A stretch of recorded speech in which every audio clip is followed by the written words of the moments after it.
Hello me, ito ako ngayon, gising pa din, 11 na ng gabi.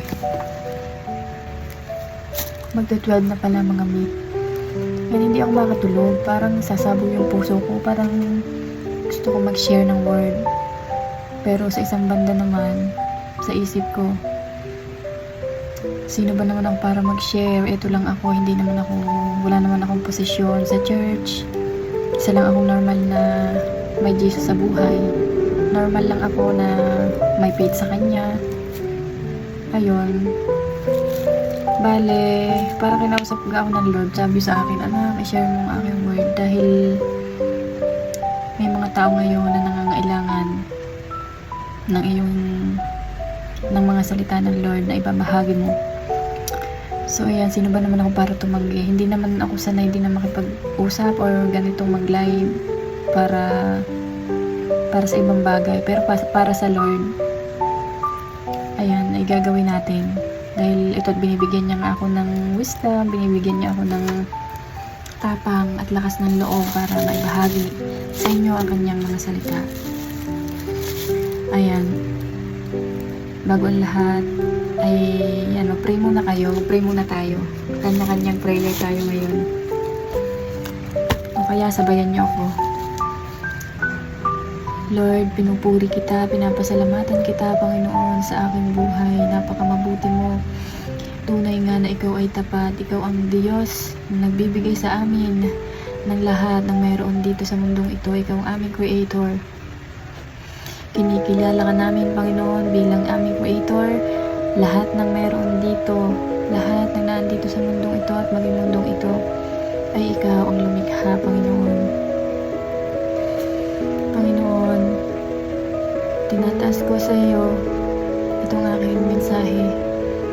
Nawa, Panginoon, ay maitanim mo ito sa puso't isipan ng sino man na makakakita nito ngayong oras na ito. Bigyan mo ng kauhawan sa iyong mga salita ang mga taong makakakita at makakarinig ng iyong mensahe at para hanapin nila ito sa pang-araw-araw, para hanapin namin ito sa araw-araw naming buhay, Panginoon. Panginoon, ikaw ang mahayag sa aking sasambitin. Bawat kataga na bibigkasin ko, Panginoon, pasinagin mo ang iyong mukha at gawin mo akong nasa likuran mo, Panginoon. Ikaw ang maghayag at gamitin mo lamang ako bilang isang instrumento, Lord. Panginoon, tinataas ko sa iyo ang kaguluhan at mga problema na kinakaharap ng aming mundo at ng bansang ito, Panginoon. Ang sabi mo nga sa iyong mga pangako, ang sino mang mananatili ay hindi mo pababayaan. Tulungan mo kami, Panginoon, na manatili. Bigyan mo kami ng sapat na tapang, lakas, talino para mapagtagumpayan ang mga krisis na ito. Yun lamang po, Panginoon, sa gabing ito. In Jesus' name, in Jesus' name, in Jesus' name. Tulungan nawa ako ng Holy Spirit. Thank you, Jesus. Thank you, Holy Spirit. In Jesus' name, Amen. Ayan. Bale, i-share ko sa inyo itong aking devotion. Pinamagatan ko itong Be the Fountain, Not Drain. Ayan, dito tayo ngayon. Bunglatin natin ang ating mga Bible or cellphone at ihanapin ninyo ang awit chapter 67 verse 1 to 2. At babasahin ko na. Diyos, maawa ka sa amin at pagpalain mo kami at pasilangin nawa niya ang kanyang mukha sa amin. Upang ang iyong daan ay maalamanan sa lupa, ang iyong pagligtas na kagalingan sa lahat ng mga bansa. Yun lang, parang bagay na bagay or sakto-sakto ito sa nangyayari ngayon sa ating bansa. Devotion ko ito noong March 6, 2026. At dahil nga ganito nga ang nangyayari, sabi ko, Lord, gusto mo ba talaga na i-share ko to? I-share ko sa inyo, mga mi. So ayun nga, Diyos, maawa ka sa amin at pagpalain mo kami. At pasilangin nawa ang kanyang mukha sa amin upang ang iyong daan ay maalaman sa lupa, ang iyong pangligtas na kagalingan sa lahat ng mga bansa. So, ang message nito sa akin na i-share ko sa inyo, pinagpapala tayo ng Diyos, hindi lamang para sa ating sarili. Tinuturuan tayo ng talatang ito na huwag maging ganid at huwag maging sakim. Pinagpapala tayo ng Diyos dahil para makilala ng mundo ang kanyang mga daan, pag-ibig at kapangyarihan. Kung tayo ay pinagpala, maging pagpapala din tayo sa iba. Ayun. Bless to be a blessing. Ayun nga, marami sa atin kasi ngayon, ang dami na umaasenso, ang daming yumayaman, ang daming nagiging masama dahil sa pagkita ng pera. At puro pera, puro kayamanan sa mundong ito, puro makamundo ang mga tao ngayon. Parang nagiging ganid na, sakim. Kung nababalitaan nyo, nakakalungkot yung mga korupsyon sa ating bansa. Pagkatapos naman nun, nagkakagulo naman ang mga katabi nating bansa. Ang lahat ng ito, mga kung kayo ay nagbabasa ng Bible, ay nakasulat. Nakasulat ito, mga nakakatakot ang mangyayari sa mundo.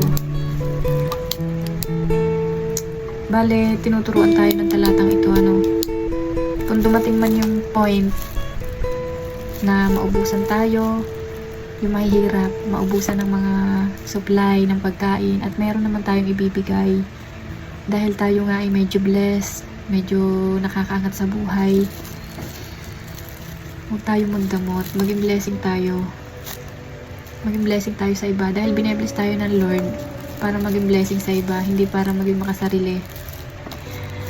Alam nyo, mga ang lahat ng ayan ay galing talaga sa Lord. Walang lugar ang pagiging mapagmataas, wala tayong maipagmamalaki sa Lord, mga dahil sa katotohanan, isa lang tayong maliit na laman sa mundong ito na sandaling lilitaw at maglalaho at hindi nababalik pa. Isang konting laman lang tayo, mga sa mundong ito. Walang lugar ang pagmamataas, ang pagiging sakim at ganid sa pera. Saglit lang ang buhay. Pag gusto ng Lord, nagunawin ang mundo ngayon, wala na tayo. Pero sa judgment, tatanungin niya, ano bang ginawa mo? Ano bang ginawa mong maganda dito sa lupa?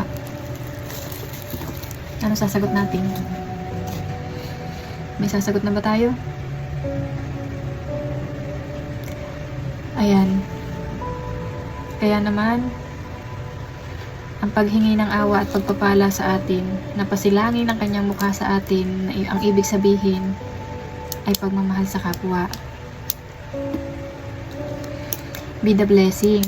Kapag nasa atin ang kanyang graciousness, pasilangin niya ang kanyang mukha, at ang ibig sabihin ay sumasang-ayon siya at hahayaan niya na pagpalain tayo dahil tama ang puso natin, tama ang prayer natin. Ang ibig sabihin ng pagpapala ay hindi ipagdamot ito o ipagyabang o i-flex na may bago kang ganito, ganyan, dahil mabuti ang Diyos. Layunin nating ipagkalat ang kabutihan niya. Oo, tama nga naman yun, i-flex natin ang kabutihan ng Lord. Kada may mangyayari sa ating mabuti, ang Lord lagi ang ating purihin dahil siya ang source ng lahat ng bagay at lahat na nangyayari sa buhay natin. Pero ang pinakagusto ng Lord, ang pinaka-purpose kaya niya tayo binebless ay para maging daan, way, at pagligtas, nakagalingan, salvation ng Diyos sa buong mundo. Maging daan tayo para maihiyag sa buong mundo ang kaligtasan. Ang ating buhay ay dapat maging salamin ng kabutihan ng Diyos upang makita ito mismo sa ating gawa. Sa ganitong ang paraan, mas effective natin na maihahayag ang pagpapakilala sa Kanya. Ayan, bukod nga sa Bible at sa mga preach ng mga pastors, ng ibang nagsishare ng Word of God, ang pinaka-effective na paraan para mayakag or maengganyo natin yung iba nating kapwa na hindi pa nakakakilala sa Lord, ay maging effective tayong ehemplo or maging yung function natin. Kahit wala tayong position, mag-function tayo. Kumbaga, maging blessing tayo talaga sa ibang tao. Hindi yung mag-share tayo ng Word of God, pero hindi naman natin pinapakita or hanggang bunganga lang tayo, hindi natin ginagawa. Dapat ginagawa natin, pinapanindigan natin. Ayan. Ngayon, tatanungin ko kayo, paano ko magagamit ang pagpapala ng Diyos? Meron ka bang talino? Meron kang yaman? Or meron kang oras? Meron ka bang talento? At marami pa. Meron ka bang bibig para magsalita? Paano magagamit ang mga ito? Itong mga pagpapalang itong ng Diyos sa iyo upang ipakilala siya sa iba na mga hindi pa naaabot. Ayun lang mga mi. Iiwanan ko kayo ng ganitong tanong. Okay, mag-pray na ulit tayo. Panginoon, tulungan mo ako na gamitin ang pagpapala mo upang mabless din ng ibang tao. Gawin mong kapakipakinabang ang aming buhay.